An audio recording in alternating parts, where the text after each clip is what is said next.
Hudson County View, live and uncut. And I'm the man of the hour, too sweet to be sour, the women's pet and the men's regret. But what you see is what you get, and what you don't is better yet. John Arhitis. And, look, obviously a lot of interesting topics from election night. I mean, obviously, of course, the big one is we have a new president-elect, and we knew that that was going to be the case with President Joe Biden not seeking re-election. But actually, for just the second time in the history of our country, we have a president that is serving 2 non-consecutive terms. And, of course, you know by now that that is Donald Trump. And he beat Kamala Harris pretty handily, despite all the pollsters and pundits telling us that this was going to be a nail-biter and it's going to take days to see a call, so on and so forth. So obviously that's a pretty big story in and of itself. And as we go down the ballot that we had here in Hudson County, all of the congressional representatives won, though a surprisingly tight race in the 9th district. So we'll touch on that for a moment. But, the electoral side, we saw a big upset of the Jersey City Board of Education race. That has some big implications for Ward E Councilman James Solomon, who came out for the opposition, who ended up winning. So we'll chat about that. Also going to talk about that rent control referendum in Hoboken. Of course, that ended up losing very decisively. And also, really just awful news out of Hoboken with Council President Jen Giattino passing away suddenly at just 52 years old. And I still can't believe it. I'm still gutted over it, but going to do my best to talk to you about it. And our guest today will be Jersey City mayoral candidate Mussab Ali. So all that and a whole lot more right after this word from our sponsors.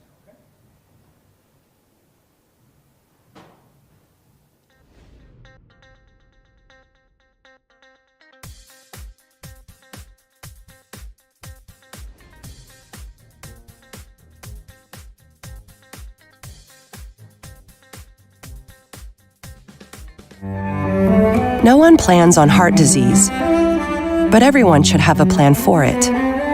We help patients of all lifestyles and medical histories plan for healthy hearts.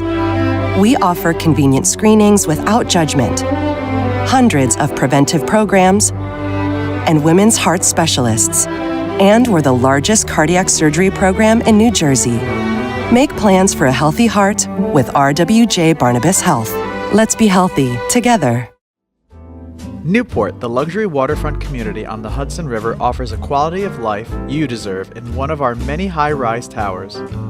With amenities such as the on-site Newport Path, light rail, Newport Town Square, 3 playgrounds, dog run, upscale restaurants, retail giants like Kohl's, JCPenney, Macy's, and Target.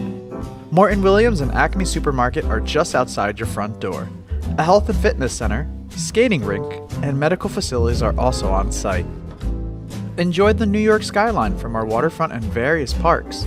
Manhattan is just one pass stop away, or a quick ride through the Holland Tunnel.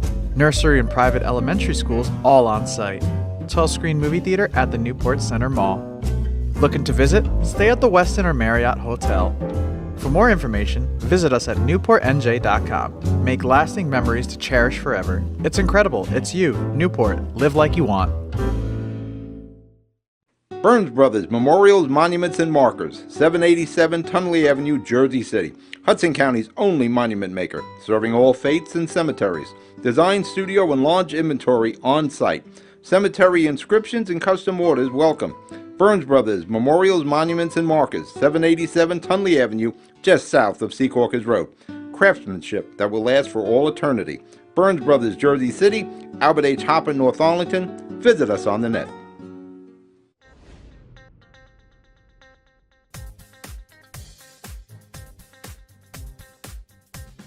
County View, live and uncut. And as I mentioned a few moments ago, today I'm joined with Jersey City mayoral candidate Mussab Ali. Mussab, thanks for coming in. Thank you for having me, John. So obviously a lot of shocking election results here last night. An understatement, of course. But yeah, presidential, as I said, just before you arrived, I mean, every pundit, every pollster, every guy or girl that gets paid nationally to analyze elections told us it's going to be too close to call, Bush versus Gore type scenario. Evidently, that's not what happened at all. Just any thoughts?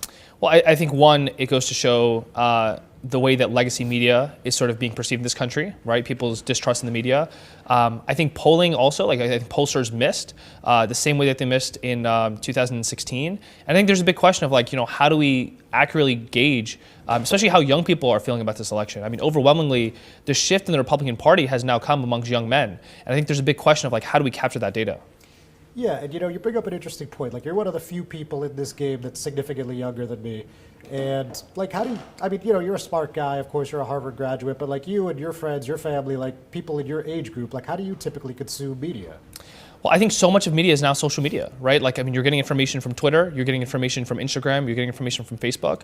And I think a lot of people are, they see legacy media as bias, right? I mean, and I think Trump sort of started this wave starting in 2016, right? The idea of fake news, right? Like, what does fake news mean? But I think for a long time, I mean, people have been primed in these echo chambers. And now, like, with social media, it's sort of accelerated, right? So, like, the stuff that you and I might see, like, we just keep hearing the same stuff over and over again because our algorithm is pushing that to us. But somebody else is seeing something completely different. And we may not even understand that for them, like, their whole universe is a universe where, of course, everybody's going to vote Trump.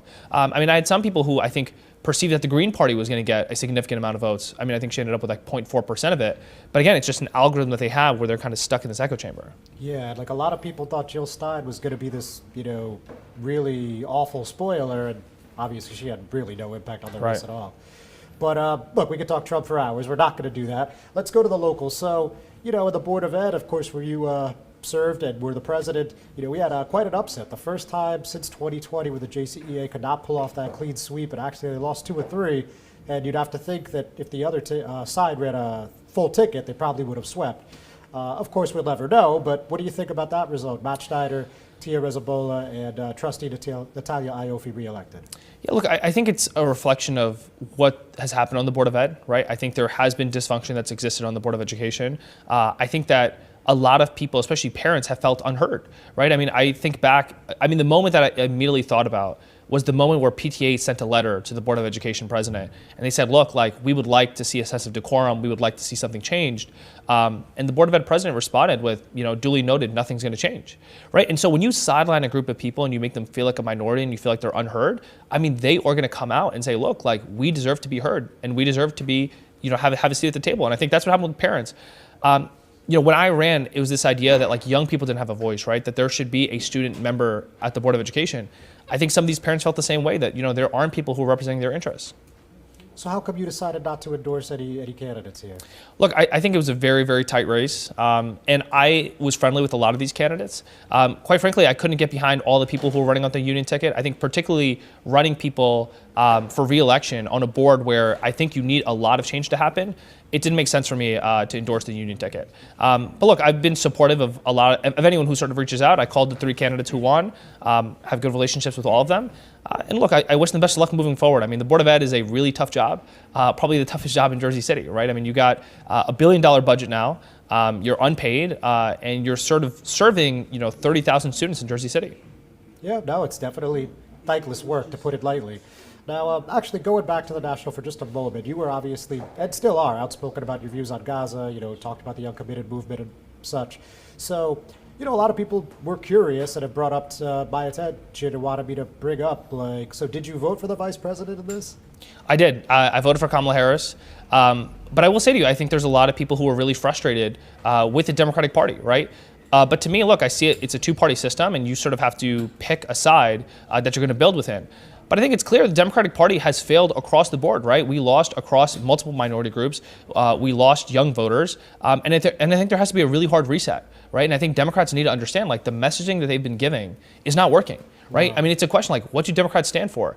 And I think particularly towards the last weeks of the race, you saw Democrats shift more towards the right, sort of embracing like, look, we are actually just the same as Republicans when it comes to some of these issues.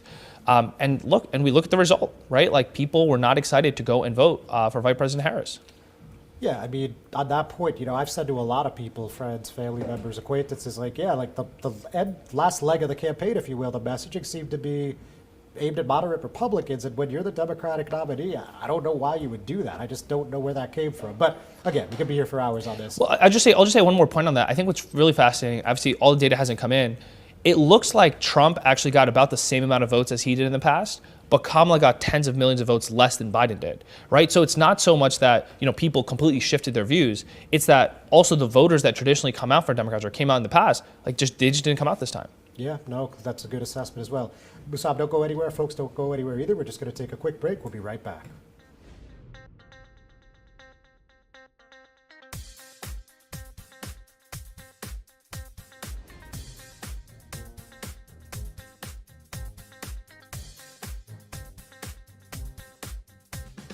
No one plans on heart disease, but everyone should have a plan for it.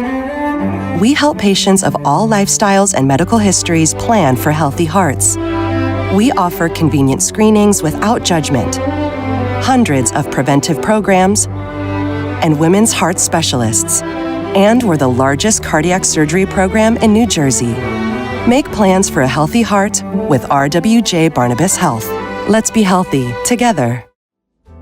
Newport, the luxury waterfront community on the Hudson River, offers a quality of life you deserve in one of our many high-rise towers. With amenities such as the on-site Newport Path, light rail, Newport Town Square, 3 playgrounds, dog run, upscale restaurants, retail giants like Kohl's, JCPenney, Macy's, and Target. Morton Williams and Acme Supermarket are just outside your front door. A health and fitness center, skating rink, and medical facilities are also on site. Enjoy the New York skyline from our waterfront and various parks. Manhattan is just one pass stop away, or quick ride through the Holland Tunnel. Nursery and private elementary schools all on site. 12-screen movie theater at the Newport Center Mall. Looking to visit? Stay at the Westin or Marriott Hotel.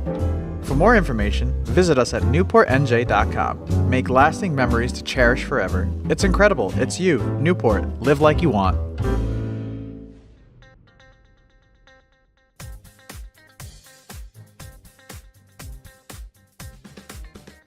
That's at County View Live and Uncut. John Arhitis. I'm still here with Jersey City mayoral candidate Mussab Ali.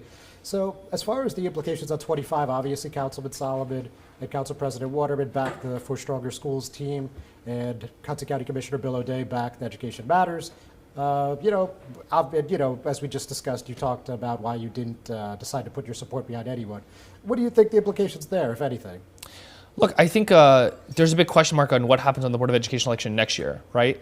I think people who are running for mayor, I think, should be supporting people who are going to run for Board of Education this coming cycle, because the mayor has to work with the Board of Education very closely. I think part of what really hurt me on the Board of Education was that I felt like City Hall and the Board of Ed didn't have a great relationship. And I tried to create part of that. We had a joint meeting with the City Council. That was one of our initiatives, to have conversations between us of saying, look, like, we both collectively control over $1.5 billion.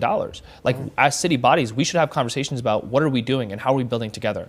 That doesn't necessarily mean that the mayor has to control the Board of Education, but they should have good relationships with everyone who's there. So I think making sure that, Tia and Matt have people who are supporting them, and making sure that Natalia knows that there's people who are running that can have conversations with her, I think that's the most important thing. All right. Now, specifically on 25, I mean, obviously, Election Day was yesterday, and, you had a team out, and you were out to give it some literature for 25. To my knowledge, you didn't distribute anything about the presidential or, yesterday's ballot. So correct me if I'm wrong, but, why did you decide to do that? Like, what was the strategy there? I mean, look, in Hudson County, we knew what was going to happen on the presidential cycle. I don't think it was going to be surprising to any of us, although I was surprised with the sort of margin of victory that Kamala had. Not nearly, I think, what we expected it to be. But to me, I think it's important to reach voters who are going to vote for president and let them know, like, look, local elections really impact your future. So it was really important to me to sort of get a message out there to them, say, look, like, we're here and we're representing what's happening in the next election cycle, but we're happy to have conversations about what's happening today as well. My canvassers who talk to people very much were helping direct into the polls. I think there was also somewhat of a staffing issue when it came to the people who were omnipresent, right? Like, you didn't see as many people out yesterday at all. Usually on a presidential cycle, you would expect to see a lot of people on the corners. In some places, I think our volunteers were the only people who were there. Yeah, so you touched on this on X, most people still call it Twitter, but you touched on the HCDO really didn't have much of a presence yesterday anywhere. Jersey City, Hoboken, Bayonne, North Hudson just didn't seem to have much. I mean, what's your feelings on that, or your guesses, estimates, whatever? Yeah, I mean, I think it's, I think there has to be some sort of conversation that HCDO is having with itself as well, right? Like, what is the future of the Democratic Party here in Hudson County? When the HCDO is unable to rile up volunteers for the most consequential election, like, what does that say about who we are and what we're doing and what we're building here? And I think, a lot of what the HCDO sometimes speaks to is old Jersey City, like a Jersey City that isn't here anymore. I mean, if you look at the data, Jersey City over the last, 7 years, it's like 65, 70% of the residents have moved in that time frame. And so what does that mean in terms of the conversations we're having with them, and how are we drawing them into the Democratic Party and strengthening what our party is? True. Now, obviously, we're about a year out now. People are thinking about the primary already. But your race is again about a year away. So when people are looking at your team and your fundraising compared to Councilman Solomon, Commissioner O'Day, former Governor McGreevey, why would you say that you're still a contender here? I think for us, a year away, a lot can happen. But I think what we've demonstrated is there is grassroots supports that exist. When I talk to young people, I think people misunderstand that the median age in Jersey City is 34 years old. And so I think I talk to the median resident in Jersey City at a much closer rate than some of the people who don't necessarily understand what their lives are like, right? What are the things that are important to them?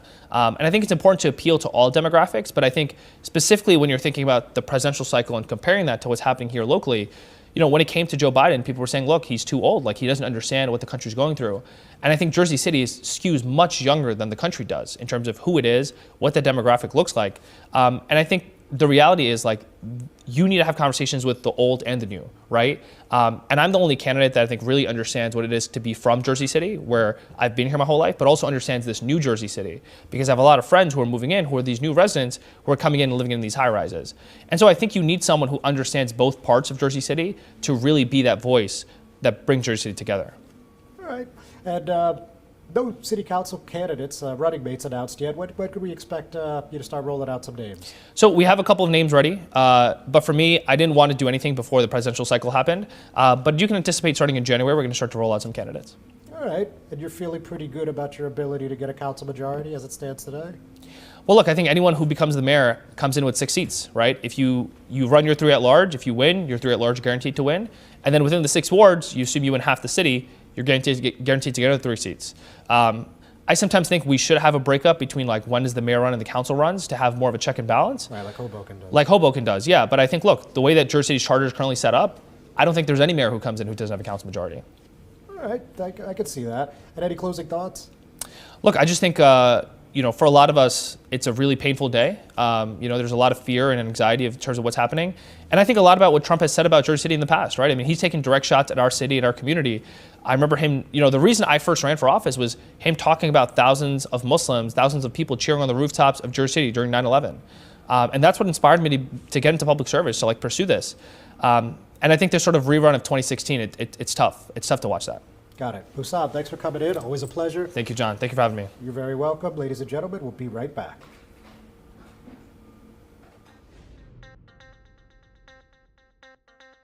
Burns Brothers Memorials, Monuments, and Markers, 787 Tunley Avenue, Jersey City. Hudson County's only monument maker, serving all faiths and cemeteries. Design, studio, and large inventory on site. Cemetery inscriptions and custom orders welcome. Burns Brothers Memorials, Monuments, and Markers, 787 Tunley Avenue, just south of Secaucus Road. Craftsmanship that will last for all eternity. Burns Brothers, Jersey City, Albert H. Hopper, North Arlington. Visit us on the net. Consumer Carpets, 3408 Kennedy Boulevard in the Jersey City Heights, your one-stop store for residential and commercial floor treatments, carpeting, linoleum, tiles, laminates, hardwood floors, area rugs, remnants, all major brands, all in stock. Free estimates, same-day installation. Consumer Carpets, it's savings, selection, installation. Credit cards and debit cards accepted. Financing available. Consumer Carpets, price to fit your budget, installation to fit your schedule. On the net at consumercarpets.com. Consumer Carpets, Jersey City, 201-792-2712.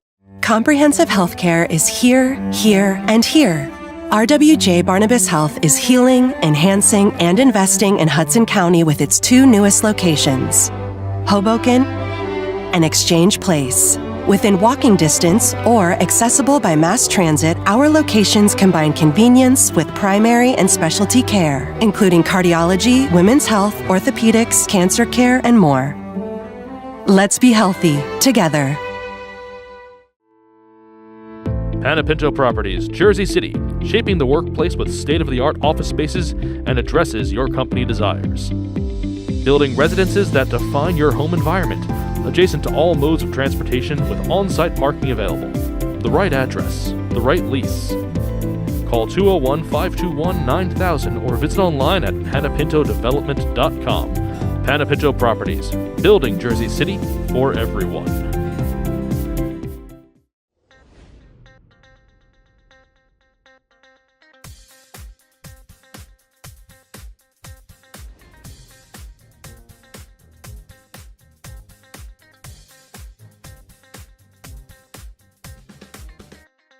Hudson County View Live at Uncut, John Arhitis.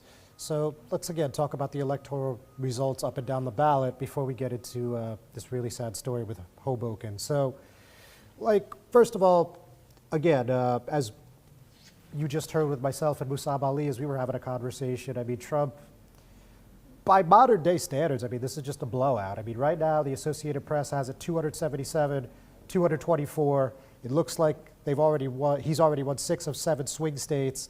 The 7th one remains uncalled, but it's definitely not the result that anybody was being told. So certainly interesting. And then super interesting is that New Jersey, where the Democratic nominee almost always wins by like a catastrophic number, at least 15, 20 points, usually only 5 points here in the Garden State. So certainly something that we're not used to seeing.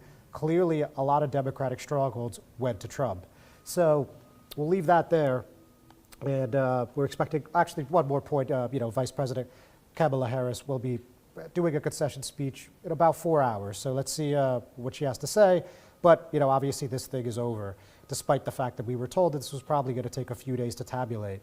Now, in a race that was called, I mean, the polls closed probably about 8 o'clock, and Andy Kim, who was the U.S. representative, the congressman in the 3rd district, they called the race for him at like 8:15. Very, very decisive in that he defeated Curtis Pashaw, the Republican nominee. Though, if you look at the AP results, Associated Press, it actually wasn't as definitive as some people thought it could be. It was about 8.5 points. So, not really in flux, but a lot of people thought that could be 15, 20 points. We saw that in some polls. So clearly you saw the Trump effect there. And then even with our congressman, U.S. Representative Rob Menendez, he was reelected. Of course, we talked here extensively. You remember we had that really exciting debate between him and Hoboken Mayor Ravi Bala in the primary. And now this time around, it's basically what most people would write off, with all due respect, as a token Republican candidate, Anthony Valdez. We had him in here a couple weeks ago. We had him talk about his vision, what he would like to see in the 8th district. And, it ended up being not incredibly close, but Menendez won by about 25 points. And in Hudson County, you're used to seeing like 50, 60-point wins. So, again, the Trump effect clearly went up and down the ballot. Valdez, I guess some would say miraculously got like 35%, maybe even 36 or 37, depending where the final numbers fall. So he actually didn't have the worst night. Again, Menendez won very comfortably. It was never in doubt. But it's said and done, he might not have broken 60%. So definitely something that was an interesting result. But, I got to speak with the congressman as well as New Jersey Democratic State Committee Chair Leroy Jones earlier in the day, as many of you saw. And they were pretty confident, optimistic about the 8th district, of course. But interestingly, in the neighboring 7th district, which was getting national attention, where you had Sue Altman trying to unseat United States Representative Tom Cade, it didn't end up being super close. I mean, Menendez and Jones thought that Altman had a really good shot, and Jones actually called the race for her, but didn't end up going down that way. Cade won by about 5 or 6 points, much larger margin than what he defeated then U.S. Representative Tom Malinowski in 2022. So that's interesting. And of course, they were both optimistic about the vice president, and we saw what happened there. Now, also in the Mile Square City, we had that rent control referendum. I mean, we didn't talk about it a whole heck of a lot. It was kind of an odd campaign in that you didn't really see a lot happening from either side, at least not in the public eye, right? There wasn't like a ton of social media. They weren't doing a ton of press.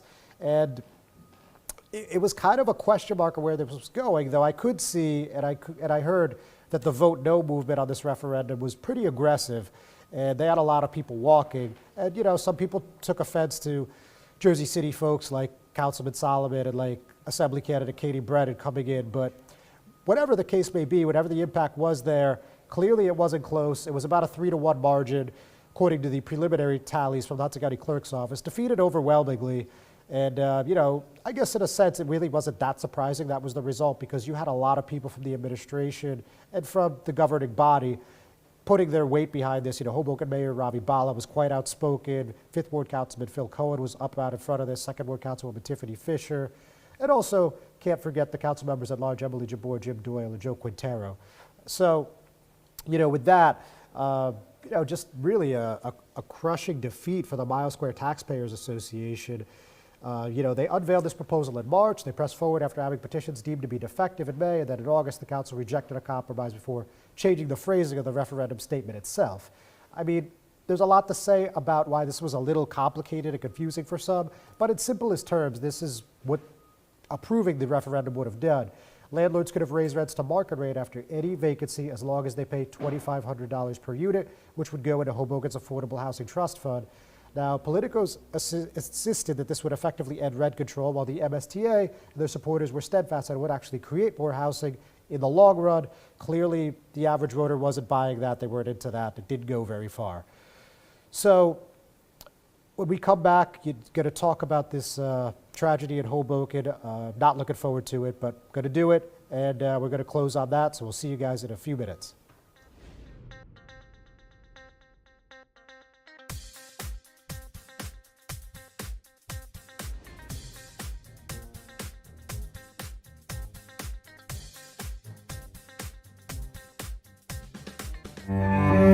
No one plans on heart disease, but everyone should have a plan for it. We help patients of all lifestyles and medical histories plan for healthy hearts. We offer convenient screenings without judgment, hundreds of preventive programs, and women's heart specialists. And we're the largest cardiac surgery program in New Jersey. Make plans for a healthy heart with RWJ Barnabas Health. Let's be healthy together. Newport, the luxury waterfront community on the Hudson River, offers a quality of life you deserve in one of our many high-rise towers. With amenities such as the on-site Newport Path, light rail, Newport Town Square, 3 playgrounds, dog run, upscale restaurants, retail giants like Kohl's, JCPenney, Macy's, and Target. Morton Williams and Acme Supermarket are just outside your front door. A health and fitness center, skating rink, and medical facilities are also on site. Enjoy the New York skyline from our waterfront and various parks. Manhattan is just one pass stop away, or a quick ride through the Holland Tunnel.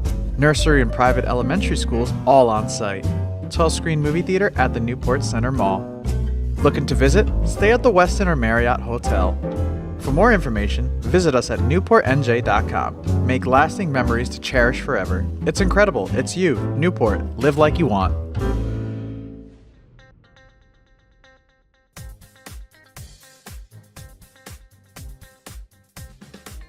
Hudson County View live and uncut. John Arhitis.